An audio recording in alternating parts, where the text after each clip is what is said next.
হচ্ছেন যে যেই কারণে আপনাকে আবার বিয়ে করতে হচ্ছে, মানে আপনার এই চরিত্রের লেভেলটা কি? আপনার এই চরিত্রের লেভেলটা কি? আপনি এই মাত্রাটা তারা কি বুঝাতে চাচ্ছেন? 3 নম্বর কথা সেটা হচ্ছে আল্লাহ রাব্বুল আলামিন কোরআনুল কারীমের মধ্যে খুব সূক্ষ্ম টার্ম ব্যবহার করেছেন, খুব ভয়ঙ্কর কথা।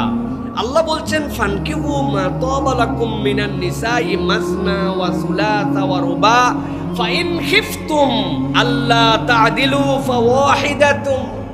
আল্লাহ রাব্বুল আলামিন বলছেন ফাওয়াহিদাহ, আল্লাহ বলছেন তোমার জন্য বৈধতা দিলাম 2, 3, 4, কিন্তু আমি বললাম তুমি যদি আদালত কায়েম করতে না পারো তাহলে একের উপরেই তোমার থাকতে হবে।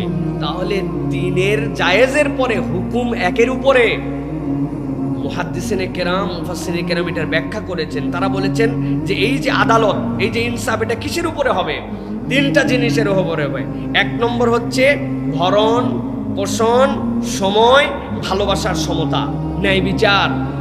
আপনি যদি এইগুলি ব্যালেন্স করতে না পারেন তাহলে আপনার জন্য এই বিয়ে করা হারাম হয়ে যাবে। এখন আমরা দেখতে পাই উন্মাদের মতো কথাবার্তা, 1 বিয়ে কম তাকওয়া, 2 বিয়ে ডবল তাকওয়া, 3 বিয়ে 3 তাকওয়া। কোথাতে পাইছেন এটা? ইসলামের বিধান নিয়ে কথা বলার সময় আপনাকে হুঁশ জ্ঞান করে কথা বলতে হবে। হ্যাঁ, ইসলামের 2য় বিয়ে বৈধ, এইটা নিয়ে যদি কেউ কথা বলে তাহলে তার ঈমান চলে যাবে। আল্লাহ যা হালাল করেছেন আপনি হারাম করতে পারবেন না, কিন্তু আল্লাহ যেভাবে বলেছেন